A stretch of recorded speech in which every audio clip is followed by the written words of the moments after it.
ಸಾಧನೆ ಮಾಡಿದವ್ರಿಗೂ ಸಹ ಮಕ್ಕಳಿಗೂ ಸಹ ಈ ವೇದಿಕೆಯಲ್ಲಿ ಇವತ್ತು ಸನ್ಮಾನ ಮಾಡಿ ಅಹಲ್ಯಾಬಾಯಿ ಹೋಳ್ಕರ್ ಅವರ ಜಯಂತ್ಯೋತ್ಸವವನ್ನು ಭಾಳ ಅದ್ಧೂರಿಯಿಂದ ಮಾಡಿರೋ ಪ್ರತಿಯೊಬ್ಬರಿಗೂ ನಾನು ಅಭಿನಂದನೆಗಳನ್ನು ತಿಳಿಸ್ತೇನೆ. ಇದು ನಮ್ಮ ಭಾರತೀಯ ಸೈನ್ಯದ ಶೌರ್ಯ, ತ್ಯಾಗ, ಸಾಹಸ ಮತ್ತು ದೇಶಭಕ್ತಿ ಅಂತ ನಾನು ಹೇಳಬೇಕಾಗ್ತದೆ. ಇದು ಸಮಾಜದ ಕೆಲಸ ಅಂತ ನಾನು ನೋಡ್ತಿದ್ದೇನೆ. ಹಾಗಾಗಿ ನನಗೆ ಮುಂದೆ ಕೂಡ ನಾನು ಎಲ್ಲರನ್ನೂ ಒಗ್ಗೂಡಿಸ್ಕೊಂಡು ಜನಕ್ಕೆ ಬೇಕಾದದ್ದು ಕೊಡ್ತಾ ಇದ್ದೀನಿ.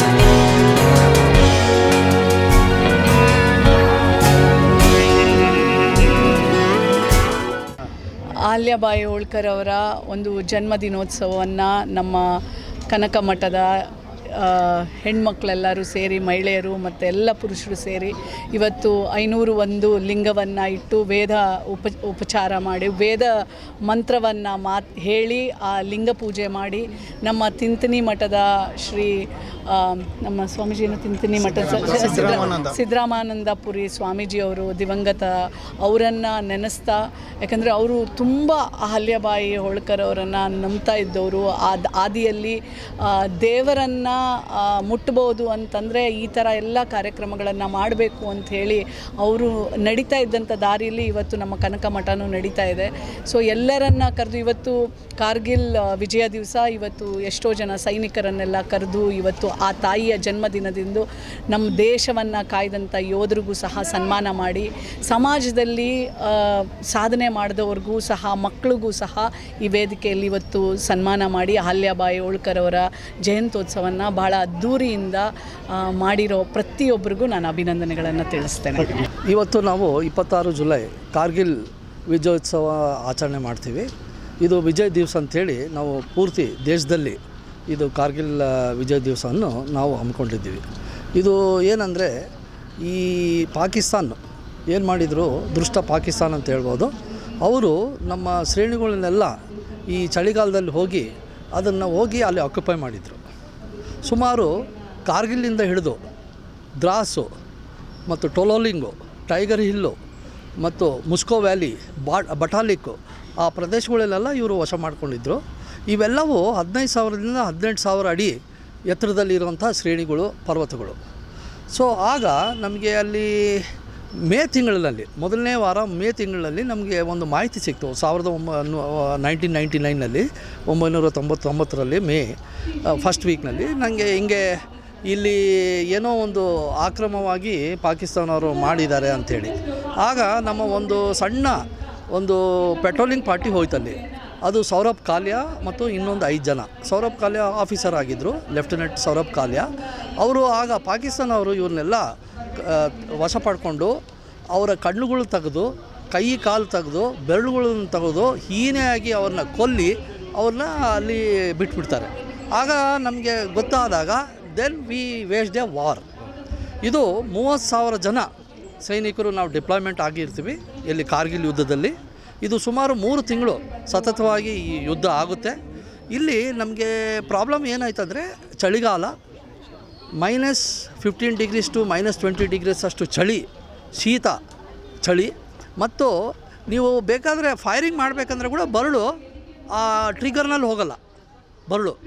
ಅಂಥ ಚಳಿ, ಅಂಥ ಯುದ್ಧವನ್ನು ನಾವು ಮಾಡಿ ಎಲ್ಲ ವಶ ಪಡ್ಕೊಂಡು ನಾವು ಎಲ್ಲ 3 ತಿಂಗಳಲ್ಲಿ ಕಂಪ್ಲೀಟ್ 160 ಕಿಲೋಮೀಟ್ರು ಉದ್ದದಷ್ಟು ಅವ್ರು ಏನು ವಶ ಪಡ್ಕೊಂಡಿದ್ರೋ ವಶ ಪಡ್ಕೊಂಡು ನಾವು ವಿಜಯವನ್ನು ಸಾಧಿಸಿದ್ದೀವಿ.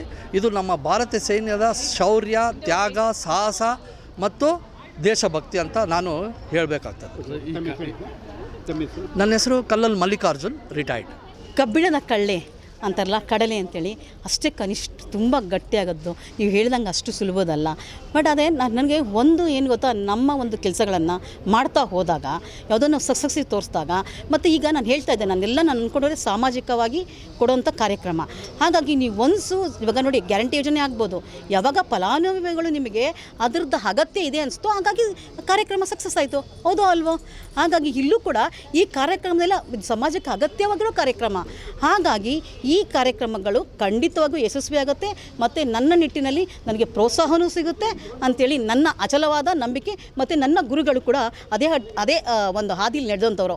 ಅವರು ಕೂಡ ಒಂದು ಸಣ್ಣದ ಒಂದು ತಟ್ಟಿಗಳನ್ನ ಕಟ್ಟಿಕೊಂಡು ಇವತ್ತು ಕೃಷ್ಣಾ ನದಿ ತೀರದಲ್ಲಿ ಒಂದು ಭವ್ಯವಾದ ಒಂದು ಮಠವನ್ನು ಕೊಟ್ಟಿದ್ದಾರೆ. ಭವ್ಯವಾದ ಮಠ ಅಂತಂದರೆ ನಿಮಗೆ ಒಂದು ಪಿಲ್ಲರ್ಸು ಆದಾಗಲ್ಲ. ಇವತ್ತು 350 ಅನಾಥ ಮಕ್ಕಳನ್ನ ತೊಗೊಂಬಂದು, ಮತ್ತು ಏನದು ಹೈದರಾಬಾದ್ ಕರ್ನಾಟಕ ಇವತ್ತು ನೀವು ಹೇಳ್ಬೋದು ತುಂಬ ಬಡತನದಲ್ಲಿ ಮತ್ತು ಎಲ್ಲದರಲ್ಲೂ ಹಿಂದುಳಿದಂಥ ಒಂದು ಪ್ರದೇಶದಲ್ಲಿ ಇವತ್ತು ಒಂದು 350 ಅನಾಥ ಮಕ್ಕಳಿಗೆ ಇವತ್ತು ಶಾಲೆಗಳು ಕಟ್ಟಿಕೊಟ್ಟು ಆ ಮಠದಲ್ಲಿ ಮಾಡಿದ್ದಾರೆ. ಒಂದು ಚಾವಣಿಯಿಂದ ಶುರುವಾಗಿದ್ದು ಇವತ್ತು ಅಷ್ಟು ಭವ್ಯವಾದ ಒಂದು ಕಟ್ಟಡಗಳು ಕಟ್ಟಿದ್ದಾರೆ. ಹಾಗಾಗಿ ನನಗೂ ಕೂಡ ನಮಗೂ ಯಾಕಾಗಲ್ಲ, ಅವರೊಂದು ನಡೆಸ್ಕೊಂಡ ದಾಡಿಲೇ ನಾನು ನಡೆದಿದ್ದೀನಿ. ಹೌದು, ನಾನು ಹೇಳ್ತೀನಿ ನಮ್ಮ ಸತ್ಸಂಗದ ನಾನು ಯಾವತ್ತು ಹಕ್ಕು ಅಂತ ಹೇಳಲ್ಲ, ನನ್ನ ಕರ್ತವ್ಯ ಅಂತ ಹೇಳ್ತೀನಿ. ಮತ್ತು ಸಮಾಜದ ಅದು ಸೇವೆ ಅಂತ ಹೇಳಲ್ಲ, ಸಮಾಜದ ಕೆಲಸ ಅದು ಹಾಗೆ ನೋಡಿ, ಸೇವೆಗೂ ಕೆಲಸಕ್ಕೂ ಬಹಳ ವ್ಯತ್ಯಾಸ ಇದೆ. ಸೇವೆ ಅಂತಂದಾಗ ನಿಮಗೆ ಒಂದು ನಿರ್ದಾಕ್ಷಿಣ್ಯ ಅಂತ ಇರುತ್ತೆ, ಮತ್ತು ಒಂದೆಲ್ಲೋ ಅಂತ ನಾವು ಸೇವೆ ಮಾಡ್ತೀವಿ ಅಂತ ಒಂದು ಅಹಂ ಅನಿಸುತ್ತೆ. ಬಟ್ ಅದೇ ನೀವು ಕೆಲಸ ಅಂತ ಮಾಡಿದಾಗ ಕಟ್ಟುನಿಟ್ಟಿದ್ದದೆ, ಇದನ್ನು ಮಾಡಲೇಬೇಕು ಅನ್ನೋ ಒಂದು ಬದ್ಧತೆ ಬರುತ್ತೆ. ಹಾಗಾಗಿ ಇದು ಸಮಾಜದ ಕೆಲಸ ಅಂತ ನಾನು ಹೊರಟಿದ್ದೇನೆ. ಹಾಗಾಗಿ ನನಗೆ ಮುಂದೆ ಕೂಡ ನಾನು ಎಲ್ಲರನ್ನೂ ಒಗ್ಗೂಡಿಸ್ಕೊಂಡು ಅದಕ್ಕೆ ಏನು ಮಾಡಬೇಕೋ ಹೇಳ್ತಾನೆ, ನಾನು ಜನಕ್ಕೆ ಬೇಕಾದದ್ದು ಕೊಡ್ತಾಯಿದ್ದೀನಿ. ಹಾಗಾಗಿ ಎಲ್ಲೂ ಕೂಡ ಇಲ್ಲಿ ಪ್ರಶ್ನೆಗಳು ಹೇಳೋದಿಲ್ಲ. ಹಾಗಾಗಿ ನನ್ನ ಕಾರ್ಯಕ್ರಮಕ್ಕೆ ಸಕ್ಸಸ್ ಆಗುತ್ತೆ. ಮತ್ತು ಯಾರನ್ನೂ ನಾನು ಅವಲಂಬಿಸಿಲ್ಲ. ಇವತ್ತು ಎಷ್ಟು ಅಂತ ಸರ್ಕಾರ ಮಾಡುತ್ತೆ ಆಯಿತಾ. ಇವತ್ತು ಇನ್ಫೋಸಿಸ್ ಫೌಂಡೇಶನ್ ಇದೆ, ಇವತ್ತು ಮಜುಂದಾರ್ ಫೌಂಡೇಶನ್ ಇದೆ ಆಯಿತಾ. ಹೀಗೆ ಹಲವಾರು ಫೌಂಡೇಶನ್ ಇವತ್ತು ಕೆಲಸ ಮಾಡ್ತಾ ಹೋಗ್ತಿದೆ. ಹಾಗಾಗಿ ನಂದು ಕೂಡ ಇವತ್ತು ನಾನು ಯಾರನ್ನೂ ಕೂಡ ಸಹಾಯಸ್ಥಾನ ಇದು ಮಾಡಲ್ಲ.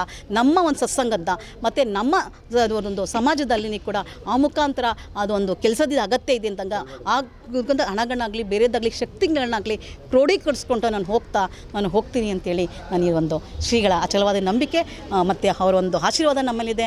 ನಾನು ಹೋಗ್ತೀನಿ ಸರ್. ಇವತ್ತೂ ಕೂಡ ಅವ್ರು ಎಲ್ಲೂ ಹೋಗಿಲ್ಲ, ಅವ್ರದ್ದು ಆತ್ಮ ಇಲ್ಲೇ ಇದೆ. ದೇಹಕ್ಕೆ ಸಾವಾಗಿದೆ, ಆತ್ಮಕ್ಕೆ ಎಂದೆಂದೂ ಸಾವಲ್ಲ. ಹಾಗಾಗಿ ಇವತ್ತು ಹಲವಾರು ಕಡೆ ಅವರೇ ಕೂಡ ನೆಡ್ಸ್ಕೊಂತ ಹೋಗ್ತಾ ಇದ್ದಾರೆ ಅಂತ ನಾನು ಹೇಳಿ ಬಯಸ್ತೀನಿ ಸರ್.